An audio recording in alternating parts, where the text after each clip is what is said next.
गरुडगमन तव चरणकमलमिह मनसि लसतु मम नित्यम् गरुडगमन तव चरणकमलमिह मनसि लसतु मम नित्यम् मनसि लसतु मम नित्यं मम तापमपाकुरु देवा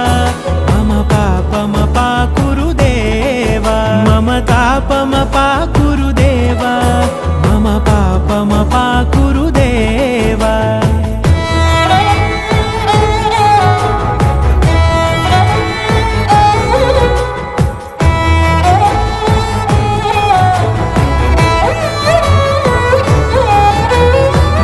जनयन विधि नमुचिहरण मुख विबुध विनुत पद पद्मा जल जनयन विधि नमुचिहरण मुख विबुध विनुत पद पद्मा विबुध विनुत पद पद्मा।